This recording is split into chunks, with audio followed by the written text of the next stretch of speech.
en el versículo 14, dice así: ¿hay entre ustedes algún enfermo? Que se llame a los ancianos de la iglesia para que oren por él y lo unjan con aceite en el nombre del Señor. La oración de fe sanará al enfermo. ¿Qué dice la oración de fe? Sanará al enfermo. Y el Señor lo levantará de su lecho. Entonces, la Biblia dice que si hay alguien enfermo en la iglesia, ustedes saben que la iglesia somos nosotros, el cuerpo, las personas que conforman el cuerpo de Cristo somos la iglesia. Dice, venga a la iglesia, llame a los ancianos de la iglesia y los ancianos orarán por él, y la oración de fe sanará al enfermo. La Biblia dice que nosotros tenemos autoridad para orar para los que tienen necesidad o están enfermos y que Dios va a hacer el milagro. Después en el Evangelio de San Marcos, en el capítulo 16, el Señor Jesús le dice a sus discípulos: los que crean en mí impondrán las manos sobre los enfermos y los enfermos sanarán. ¿Sí? ¿Ustedes creen en eso?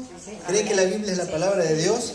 Bien, entonces vamos a orar por aquella necesidad. Así que levanta la mano quien tiene algún dolor, alguna necesidad, está pasando por una situación física que necesita de oración. ¿Sí? Vamos a ponernos todos de pie y usted mantenga la mano levantada, porque vamos a estar orando. Quédese ahí donde está, con su mano levantada, y van a empezar a pasar las personas que están indicadas para orar, y van a empezar a orar por usted. ¿Sí? Acá. Pueden empezar a orar.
¿Oraron?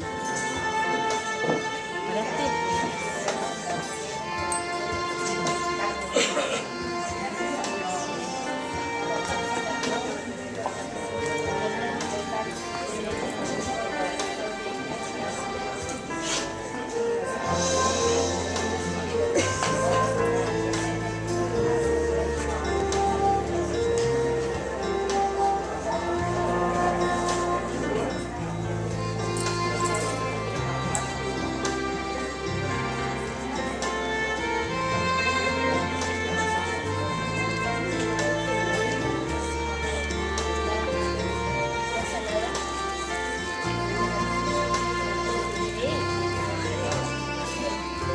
Gracias, Señor. ¿Alguien de los que está acá que oraron recibió sanidad? ¿Se siente que se sanó? Bien. Muy bien. ¿Qué tenías, Pilucho? ¿Ahora? ¿Te puedes agachar? ¿Qué te pasaba porque no te podías agachar? Todo es que me mataba. Bien. Bueno, a ver, ¿cómo es? ¿Qué es lo que no podías hacer vos? Agacharme y sentarme no me podía parar. Bien. Entonces ahora sí me agacho. Y agarra, no le agarra el dolor. Un aplauso.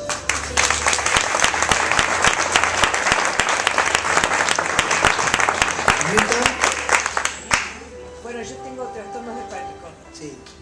y creo que Dios esta noche hizo la obra. Bueno. Entonces nos vas a contar el próximo miércoles a las 20:30. Claro. A ver qué milagro hizo Dios, ¿sí? ¿Alguien más? Yo me declaro de que me voy sana porque sufro de vértigos hace como más de 20 años. Y ahora me están agarrando más intercalados. Sí. Pero ahora justamente hoy que tenía que dar la palabra estuve muy mareada. Pero no, sé que el Señor declaro que el Señor me cura esta noche. Bien.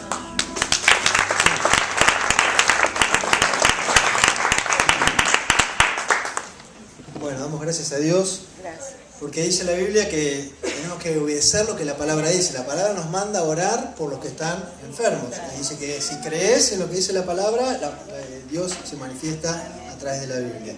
Y lo que se necesita para orar por otra persona es fe, creer. Dice la Biblia que tenemos que creer y el milagro va a ocurrir. Bien, bueno, hoy vamos a seguir con la palabra de Dios. Estamos con Filipenses, el libro de Filipenses, la carta del apóstol Pablo a la iglesia que estaba en Filipos, y estamos con el capítulo 3. El miércoles pasado estuvimos hablando de una historia de amor y narramos lo que significaba el Señor Jesús para el apóstol Pablo, y él dice que él que no era por mérito lo que había obtenido con Dios, y él había renunciado a esa religiosidad y tenía muchos méritos porque él era una persona reconocida dentro del judaísmo. Sin embargo, eso no le servía nada. Dijimos que para él era basura. ¿Recuerdan? Dijimos otra palabra, pero no andar repitiendo, era basura para él. Entonces, vamos a seguir con esa historia. Y hoy el tema de hoy se llama Prosigo la meta.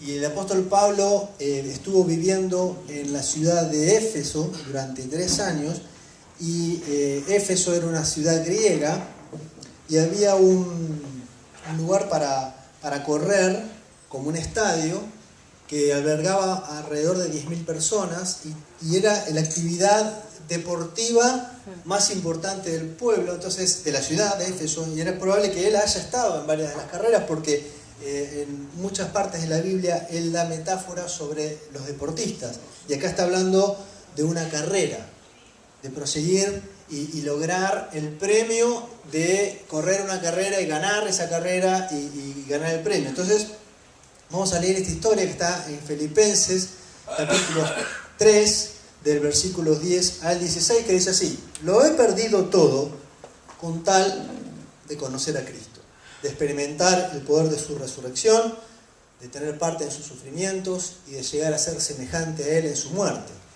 Así espero llegar a resucitar de entre los muertos. No quiere decir que yo ya lo haya conseguido todo ni que ya sea perfecto, pero sigo adelante trabajando para poder alcanzar aquello para lo que Cristo Jesús me salvó a mí. Hermanos, no pienso que yo ya lo haya alcanzado. Más bien sigo adelante trabajando. Me olvido de lo que quedó atrás y me esfuerzo por alcanzar lo que está delante. De esta manera sigo adelante hacia la meta para ganar el premio que Dios ofrece por medio de su llamado celestial en Cristo Jesús. Así que atentos todos los que hemos alcanzado madurez. Todos debemos pensar de esta manera, y si algunos piensan de forma diferente en algo, Dios les hará ver esto también. Debemos vivir de acuerdo con lo que ya hemos alcanzado. Bien, me encanta esta carta, me encanta lo que dice el apóstol Pablo, y ¿saben qué? Me alivia un poco también. Porque fíjense cómo empieza. Él dice, he perdido todo.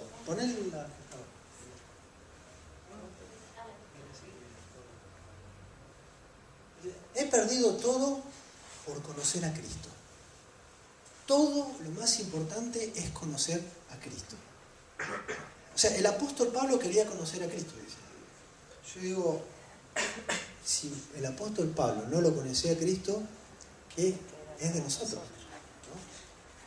Porque uno lee la palabra de Dios y dice, ¿cuánto me falta? Y venimos leyendo Filipenses y decimos, estamos a años luz, ¿no? Es decir, qué entrega que tenía este hombre, Pablo, qué humildad, qué amor, porque hablamos de una historia de amor hacia Jesucristo. Lo vemos tan entregado, tan enamorado, y yo, ¿cuándo me pasará sentirme como el apóstol Pablo? ¿Cuándo será que yo esté tan apasionado por Dios y sienta y experimente lo que él experimentaba? Pero en esta carta dice, en esta parte dice, dejo todo por conocer a Cristo, por conocer más a Jesús, ¿no? Y uno dice, ¿cómo me gustaría conocer más a Jesús? Y es una de mis oraciones. Yo quiero conocerte más. Tengo una lista de peticiones. Tengo un cuaderno y es bueno que lo hagan. Lo aprendí, me lo enseñaron, lo tomé y yo se lo transmito a ustedes porque me resulta útil. Y pongo oraciones especiales. Entonces mi primera oración es, Señor, te quiero conocer más. Porque si te conozco más, me vas a guiar. Me encantaría conocerte más. Que te reveles en mí, que escucharte, soñarte. Que cuando lea la Biblia entienda tu voz directamente hablándome. Entonces yo me sentía, digo, wow, ¿cuánto me falta para conocer más a Jesús? Necesito conocerte más, Señor. Tengo una responsabilidad. Soy pastor de una iglesia y quiero conocerte más porque estoy transmitiendo tu enseñanza. Y si no te conozco, ¿yo qué voy a transmitir? Entonces esa es un poco mi oración, mi carga. Y cuando veo que Pablo dice, dejo todo o lo pierdo todo por conocerlo a Jesús. Lo pierdo todo. Como que nada es más importante que Jesús en su vida. Su punto, su foco era él. Ustedes saben que hay un escritor que me contaron esta anécdota, que él escribió en la primera hoja de su agenda cuál es su misión, cuál es su foco, ¿no? Él se puso a pensar y a meditar cuál era su misión en la tierra, o sea, qué es lo que quería hacer de su vida, básicamente eso, qué querés de tu vida, qué es lo importante en tu vida. Entonces él lo anotó, se ve que estuvo trabajando en eso, porque yo te pregunto vos rápido, ¿qué es lo más importante en tu vida? Olimpo, no sabes qué decir a veces. Entonces, bueno, ¿qué es lo más importante? Mi familia, el trabajo. Bueno, y él lo pudo resumir en su primera hoja de agenda. Entonces, cuando alguien le propone algo, él lo primero que hace, o tiene una idea, o alguien tiene un proyecto, o lo invitan a algo, él lo que hace es, va a la primera hoja de la agenda, la vuelve a leer y dice, esto que me propone, esta idea, este proyecto, ¿tiene que ver con mi misión? Si es sí, lo toma. Y si es no, dice gracias, pero Si yo tomo este proyecto, me estaría distrayendo de la misión que tengo en la vida.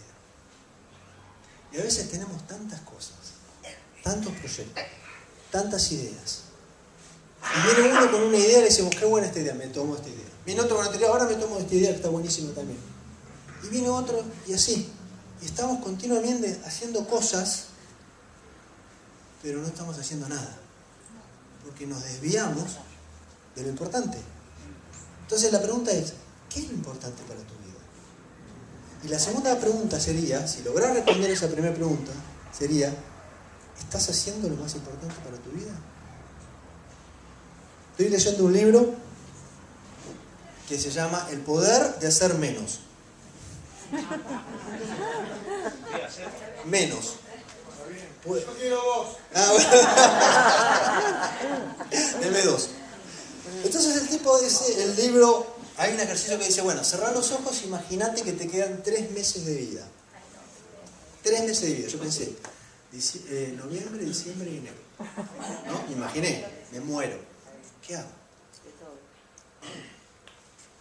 Entonces me imaginé a mis hijos, digo, tengo que estar más tiempo con ellos. Quiero estar con ellos, quiero disfrutarlo, quiero esto. Bueno, no te vas a morir dentro de 3 meses. ¿Igual lo vas a disfrutar? ¿O te vas a ocupar de tantas cosas que vas a descuidar estos 3 meses de lo que querés hacer? Entonces a veces hacemos cosas que creemos importantes y no las son. Pero Pablo había descubierto que lo más importante, la primera hoja de la agenda era dejo todo por conocer a Cristo. Entonces alguien le decía, Pablo, mirá, te queremos invitar para ir a Atenas, hay un evento importantísimo y queremos que seas el orador. Y él agarraría, ¿voy a conocer más a Cristo? Y entonces haría preguntas. Si era importante para él, si esto lo llevaba a conocer más a Cristo, entonces iba. Fíjese que la meta de Pablo no era evangelizar toda Europa. La meta de Pablo era conocer más a Cristo. La consecuencia de conocer más a Cristo iba a ser lo que ocurrió en su vida. Que llevó el mensaje de salvación a toda Europa. Porque él estaba lleno de Cristo. Y al parecerse y al conocer más a Cristo, se parecía más a él. Y el parecer más a Jesús hacía que reflejara a Jesús en su vida. Bien. No, volvé por favor. Vamos con segundo. Pablo quiere conocerlo más y más, en intimidad, en persona. La palabra en griego que habla para conocerlo es la misma palabra que se usa en griego para la relación sexual entre un hombre y una mujer, la intimidad. Por ejemplo, dice, María conoció a José después de haber nacido Jesucristo. ¿Qué quiso decir? María recién tuvo relaciones sexuales con José después de que nació Jesús. ¿Sabían eso, que la Virgen María dejó de ser virgen? Qué bajón para algunos, les quiero decir. Es como que le digan los reyes no existen. Bueno, Papá Noel no existe. Bueno, la Virgen María fue virgen, pero después tuvo relaciones con José y tuvo hijos. Lamento decírselo. Entonces dice, la Virgen tuvo relaciones con José. La palabra griega es conoció. Entonces, conocer a Jesús no es conocer intelectualmente la biografía de Jesús, sino es la persona, una relación íntima. Íntima. Porque si yo digo, quiero ser amigo de Jesús, significa eso. De la misma manera que yo amo a mi esposa, o que amo a mis padres, o amo a mis hermanos, y tengo una sensación de amor hacia mis hijos, la meta de Pablo era tener esa misma relación con Jesús. Amar a Jesús como si fuese su mejor amigo, como si fuese su papá, como si fuese su hermano. Para amarlo como amó en esta tierra. Y al estar así, quiero experimentar lo que explica el poder de la resurrección. Entonces dice, yo lo quiero conocer y quiero experimentar el poder de la resurrección. Yo, ¿y esto qué es? Quiero experimentar. O sea, conocerlo y experimentar el poder de la resurrección. Entonces, dice, por ejemplo, al unirme a Cristo, dice la Biblia, cuando yo me uno a Cristo, en realidad muero. Soy sepultado y resucito con Él. Todo lo que le ha ocurrido a Cristo, me beneficia a mí también. La diferencia es que Él pagó el precio que no tengo que pagar yo. Él se murió en serio. Él fue crucificado en serio. Él fue rechazado siendo Dios. Él pagó el precio. Pero Él me dice que si yo me uno con Él, todo lo que Él vivió, ya lo vivo yo. ¿Sí? Y ese poder de resucitar me purifica. ¿Por qué? Porque el Señor dijo, yo me muero y los dejo. No te vayas, los discípulos. Pero les envió el Espíritu Santo. Ustedes saben que Dios es el Padre, el Hijo y el Espíritu Santo. El Hijo viene a este mundo. Está 33 años. Muere, resucita, asciende, se va a la diestra del Padre y envía el Espíritu Santo. Y hoy está el Espíritu Santo. La iglesia está guiada por el Espíritu Santo. Y el Espíritu Santo viene a vivir dentro de nuestros cuerpos. Somos templos del Espíritu Santo. ¿Sabía eso? Entonces viene a nuestra vida. Y ese poder del Cristo resucitado que nos envía el Espíritu Santo hace un estruendo, o sea, empieza a generar una transformación en nuestra vida. Nos transforma. Nos cambia. Empieza a poner cosas y empieza a sacar otras. Eso es el poder de la resurrección. Entonces Pablo quiero experimentar el poder de la resurrección.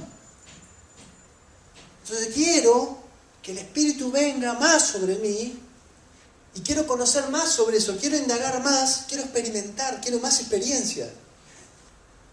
Es una aventura. Entonces decirle que está al lado, ¿querés tener aventuras?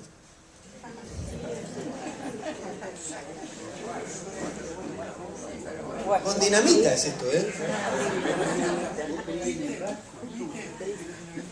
Porque una de las definiciones que usa la palabra en griego en la Biblia para poder es dinamos, de dinamita.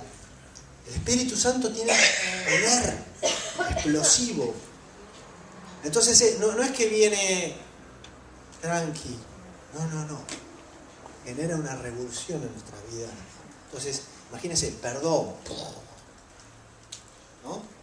Salud, transformar nuestra mente. De negativo empiezamos a ver un rasgo de luz, fe, esperanza.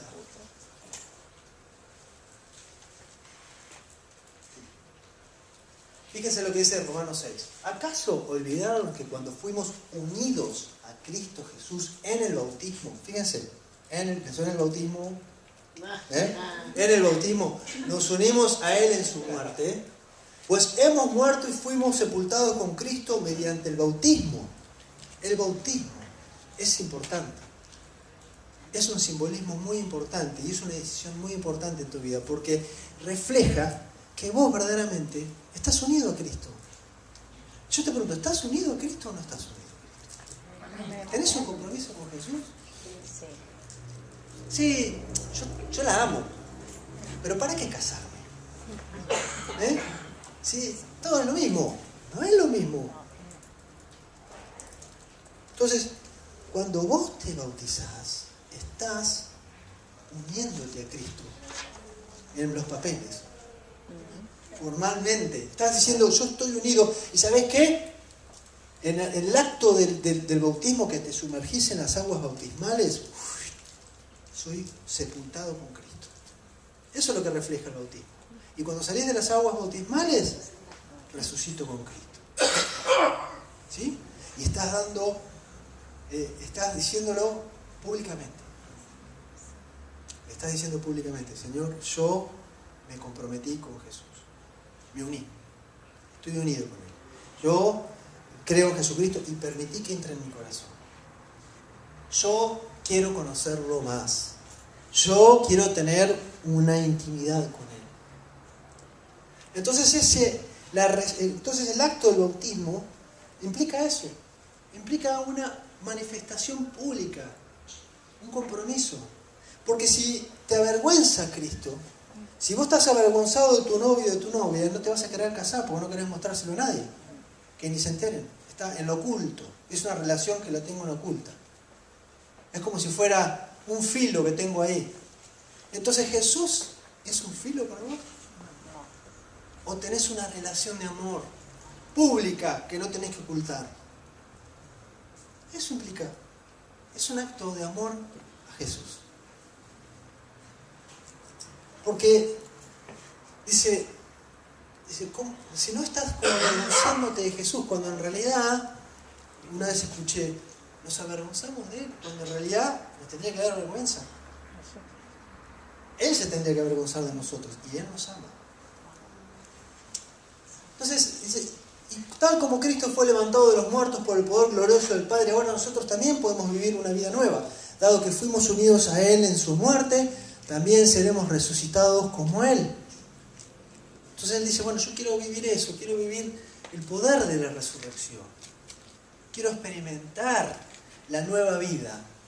Porque dice, éramos una vieja criatura, dice, lo viejo pasado era todo hecho nuevo, era una vida anterior, morimos y ahora tenemos una nueva vida. Entonces Pablo dice, yo quiero más, no quiero más de lo viejo, no quiero más la depresión, no quiero más estar siempre enojado, no quiero más la mentira, no quiero más el orgullo, quiero lo nuevo en Cristo. Quiero experimentar el poder de Cristo en mí. ¿Por qué? Porque no es con nuestras fuerzas, es con el poder del Espíritu Santo en nosotros. Entonces yo se lo tengo que decir, Señor, yo quiero más. Decíselo, yo quiero más. Yo quiero más de ti, Señor. Quiero más. Quiero más. Quiero experimentarte más.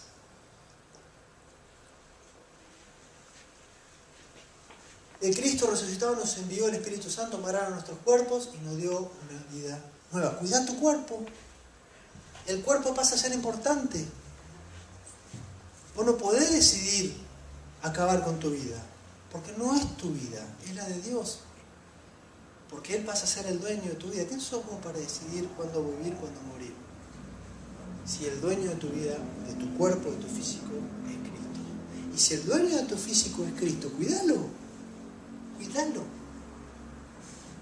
Cuídalo. Cuida tu sexualidad. Porque estás afectando a Cristo, porque Él está viviendo en vos. Seremos resucitados físicamente cuando Él venga a buscarnos. También está eso. El poder de la resurrección significa que verdaderamente, además de lo que ocurre espiritualmente, entonces pasamos a ser vivos. Porque uno, si no tiene a Cristo, es un vivo muerto. Porque espiritualmente está muerto. Pero cuando uno recibe a Cristo, recibe la vida eterna. Ahora, cuando yo me muero, en realidad mi cuerpo muere, pero también me promete la resurrección, una nueva vida, resurrección del cuerpo. ¿Saben eso? La resurrección. Y viene un día el Señor, dice que se llama el rapto. Viene a buscar a los vivos, resucitarán, y los muertos en Cristo, los vivos serán llevados, y los muertos en Cristo resucitarán. Eso va a ocurrir un día. No se sabe cuándo. Creemos que por los acontecimientos que están ocurriendo a nivel mundial, está cerca. Pero no se sabe cuándo, nadie lo sabe. Conocer a Cristo hace que tengas parte en su sufrimiento como consecuencia, obviamente. Porque cuando yo me acerco a Cristo, viene la paz, la presencia de Dios, todo, pero también vienen las situaciones complicadas. También vienen las pruebas. Pero las pruebas, cuando vienen por servir a Dios, son un privilegio. Porque a través de las situaciones difíciles, nuestro carácter es templado, nuestro carácter es transformado y aprendemos. Entonces, más que un problema, es una respuesta, es una solución, es una salida. Los sufrimientos que nos tocan por seguir a Cristo. Y además la palabra de Dios dice, mi carga es liviana. Dice, vengan a mí los que están cansados y trabajados, que yo los haré descansar. Aprendan de mí, que soy manso y humilde de corazón. Mi yugo es liviano. O sea, no te pone algo que vos no puedas resistir. Son situaciones que podés resistir. Y el apóstol Santiago dice, ten gozosos cuando se encuentren pasando por diferentes pruebas. O sea, gozo. Porque la prueba de fe produce paciencia, produce perseverancia. Entonces somos transformados.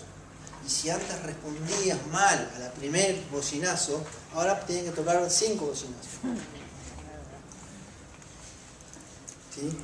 Si antes te enojabas con tu esposa enseguida o con tu esposo, ahora tenés más paciencia. Porque estás siendo templado. Porque tu carácter es transformado. Cuando tu carácter es transformado a través de las situaciones difíciles que te tocan vivir, ¿sabes qué? Tu familia está contenta. Tu entorno está contento. Porque tu carácter está mejor. Las personas se sorprenden. ¡Qué paz que tenés! ¡Qué bien que estás! ¡Qué alegre! Y vos también te sorprendes, porque en otro momento hubiese reaccionado de otra manera y tenés esa templanza que solo Dios puede, la paz que sobrepasa tu entendimiento, el amor que cubre multitud de errores.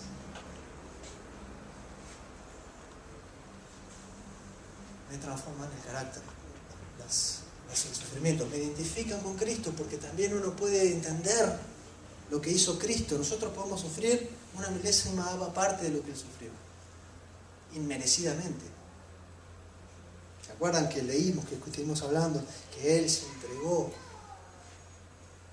se humilló hasta lo sumo, siendo Dios hizo hombre, se vació a sí mismo, pero después Dios lo exaltó hasta lo sumo? ¿Sí? Y después dice, quiero ser semejante a Él en su muerte. Pero ¿qué dice el hombre? Quiero padecer los mismos sufrimientos, ¿no? Quiero experimentar el poder de la resurrección. Y quiero ser semejante a Él en su muerte. Porque en la muerte se humilló hasta lo sumo, dice la palabra de Dios. Y la muerte de nuestro orgullo, de nuestro ego, es lo que Dios quiere hacer en nosotros. No que nos moramos físicamente, sino quiere que muera lo que no se nos sirve. Porque si queremos, recuerden esto, si tenemos en claro hacia dónde vamos, tenemos que eliminar lo que no nos sirve. Tiene que morir. Entonces decir, bueno, muero mi egoísmo. Y si muero mi egoísmo, se beneficia a mi prójimo. Porque no estoy pensando en mí, estoy pensando en Él. Imagínate en tu casa. Si yo me merezco esto, ¿cuántas veces lo habré dicho? ¿Cuántas veces lo habré dicho en serio? Me merezco un mejor trato. Y estoy pensando en mí. Cuando Dios me satisface de tal manera y me llena de su amor y mi egoísmo empieza a ahogarse y a morirse, entonces estoy pensando más en el deseo y la necesidad del otro que en el mío. Y la contentura del otro, entonces. Porque estás para bendecir, estás para servir en tu casa. Entonces, qué importante es conocer más a Cristo. Qué importante es saber lo que Él hizo, por qué lo hizo, para qué lo hizo, cómo lo hizo. Porque si yo aprendo eso, me identifico con Él, me empiezo a parecer a Él. Y si me empiezo a parecer a Él, empiezo a morir lo negativo. El pecado muere. Y acuérdense que el pecado es errar al blanco, errar a la meta, me desvío, entonces le erro. y ando por la vida errándole. Pero cuando empiezo a morir al error, al pecado, empiezo a vencerlo. Y eso lo hace la dinamita del Espíritu Santo. ¡Bum! Empieza a dinamitar en mi corazón y me empieza a purificar. Empieza a sacar lo impuro, entonces empiezo a quedar puro. El egoísmo, la mentira. ¿Qué más? A ver. Los malos pensamientos, las intenciones negativas, La falta de la perdón. envidia, La falta de perdón. la falta de perdón. ¿Cuántas cosas? La ira, el enojo. La ira, pero ¿cuánto tiempo hemos perdido? ¿No? ¿Cuántos estómagos revueltos? ¿Cuántos pelos se nos habrán caído? Hay algunos pobres que se nos han caído más que otros. ¿Cuántos pelos se nos habrán caído? Por los enojos. Los malos momentos que si tuviésemos la capacidad del amor de Dios, más amor, dice la palabra de Dios en Colosenses, desecha el enojo. Desecha. A veces nos creemos que tenemos licencia para estar enojados. ¿Sabes qué? Le voy a decir bien lo que te mereces. Y le largamos un rosario de cosas a la persona. Ahora sí. Para nada. Para atrás. En vez de ir para adelante, vamos para atrás. Pero cuando podemos desechar el enojo, no es un ejercicio mental. Es el Espíritu de Dios que me quita, por eso me purifica, me hace santo, me sana, me limpia. Entonces estaba tan enojado y ahora no estoy tan enojado. Y puedo empezar a ver otras cosas.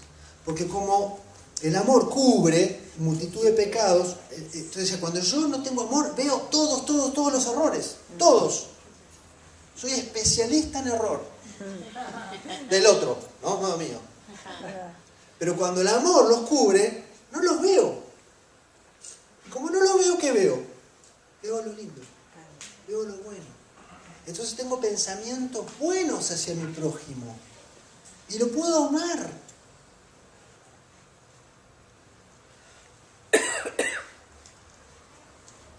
Dice, sabemos que nuestro antiguo ser pecaminoso fue crucificado con Cristo para que el pecado perdiera su poder en nuestra vida. Ya no somos esclavos del pecado, pues cuando morimos con Cristo fuimos liberados del poder del pecado. Por eso morir, porque nos libera del poder que nos dominaba antes. Entonces, en este proceso de muerte sería muerte para vida, muerte del pecado, muerte del error, muerte de los que nos confunden, muerte de lo que nos desvía del foco, ¿no? Porque imagínense, cuando nosotros estamos mirando el error del prójimo, no estamos mirando lo que tenemos que mirar. Y nos distraemos mucho tiempo. Y por ahí lo tenemos acá. ¿Cuánto tiempo? ¿Cuánto tiempo hemos perdido en nuestra vida por enojos? ¿No? ¿Cuánto tiempo hemos perdido? ¿Cuánto tiempo Dios quiere que ganemos? Entonces, conociéndolo más a Él, conociéndolo más a Cristo. Pero bueno, es algo que tiene que hacer Dios en nosotros. Y dado que morimos con Cristo, sabemos que también viviremos con Él. Estamos seguros de eso porque Cristo fue levantado de los muertos y nunca más volverá a morir. La muerte ya no tiene ningún poder sobre Él, porque estamos seguros, ya está, Cristo lo hizo y Él nos promete que lo mismo nos pasa a nosotros. Por eso estamos seguros, por eso estamos acá. O sea, la fe, la seguridad que nos da la palabra de Dios, porque lo vemos en Cristo, porque lo creemos en Él. Entonces, si a Él le pasó, a mí me va a pasar. Él me lo está diciendo. Esto está en Romanos capítulo 6. Es bueno, para volver a leerlo, se los digo. Romanos capítulo 6. Cuando Él murió una sola vez a fin de quebrar el poder del pecado, pero ahora que Él vive para la gloria de Dios. Así también ustedes deberían considerarse muertos al poder del pecado y vivos para Dios por medio de Cristo Jesús. Murió para vivir. Y eso mismo nos lo da a nosotros. Él murió por nosotros para vivificar nuestras vidas en esta tierra y por la eternidad. ¿Sí? Es ahora y para siempre. Él murió para que nosotros tengamos vida. Pero nosotros tenemos que decidir darle lugar en nuestro corazón, unirnos. No es hacer una oración, Señor Jesús, te recibo en mi corazón y listo. No, es una aventura, es una experiencia, es una amistad, ¿sí? Es una historia de amor, como dijimos la vez pasada, que comienza para nunca más terminar y sigue. Y cuando nos encontremos con Él, que vamos a hablar del premio, va a ser lo más. Porque ahí vamos a tener sabiduría plena, alegría plena, paz plena. Nada va a afectar. Imagínense, vamos a estar plenos. No sé cómo es la alegría plena. Riéndonos todo el día, haciéndonos pis todo el día, no sé cómo será. Porque plena alegría. Ustedes se imaginan, no hay nada, no hay tristeza, no existen más las lágrimas. Lágrimas de alegría existirán, porque sí, la emoción existe. Pero plenitud. Y con Cristo, nuestro mejor amigo. Así como Adán y Eva caminaban con Dios, tienen en el Génesis, hola, ¿cómo estás, papá? Bien, ¿cómo estuvieron hoy? ¿Les estaban ricas las manzanas, las peras? Sí, no, vamos a ver, descubrimos la cereza. ¡Ay, qué lindo! Bueno, así vamos a caminar, vamos a estar con el Señor.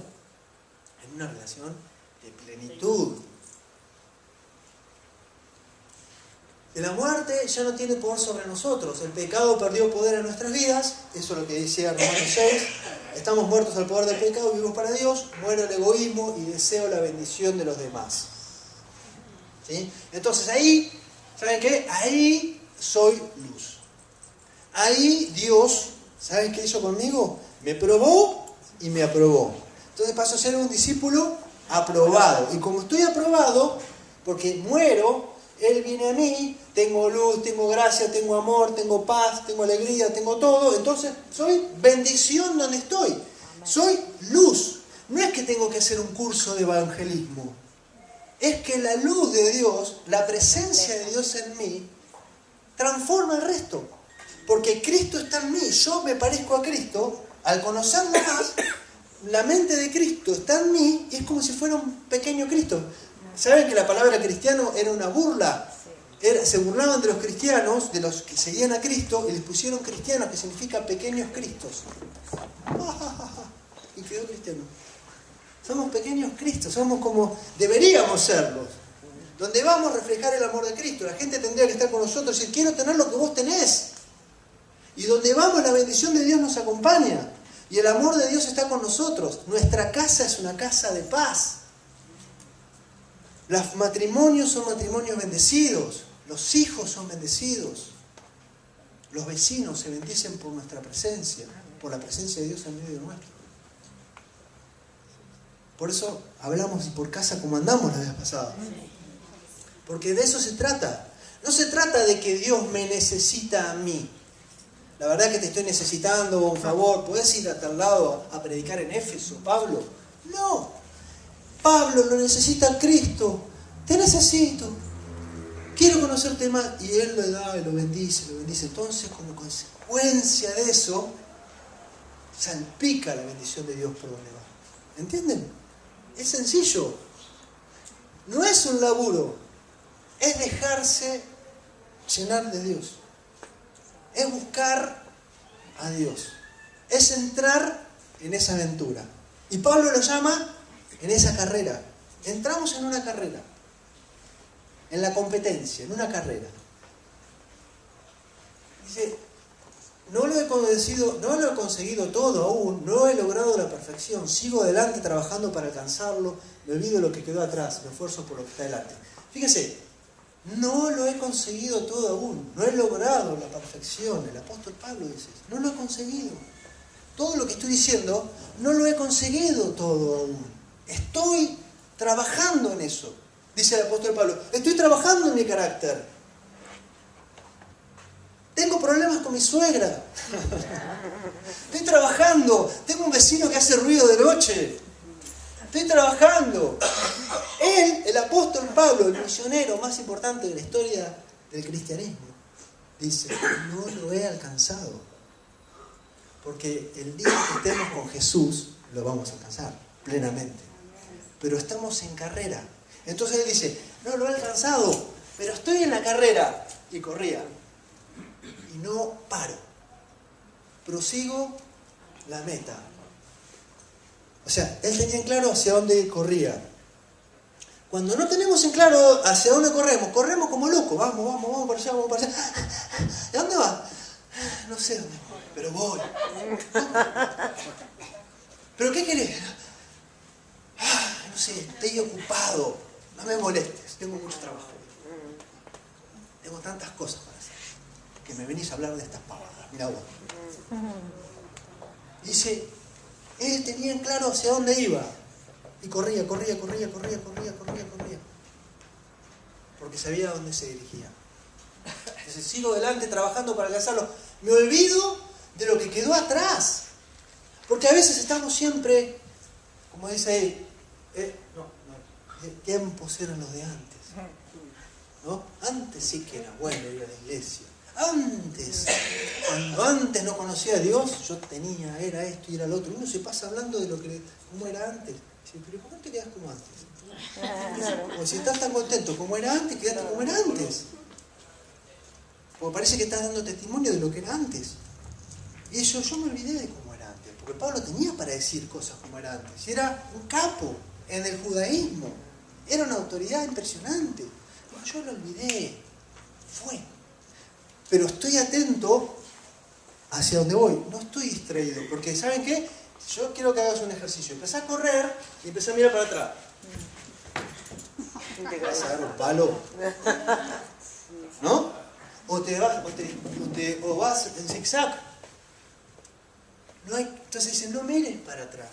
No mires ni las cosas malas. Porque vos no sabés lo que me tocó vivir a mí. Está bien. Dios te quiere sanar. Oremos para que Dios te sane, que te transforme, te restaure. Vayamos al tema. No quiero. Entonces, no, dale otra vez. Siempre con lo mismo. Con el pasado. Como un ancla. Dios tiene que sanar nuestro pasado. Y Dios es uno de los planes de Dios. Que Dios te sane del pasado.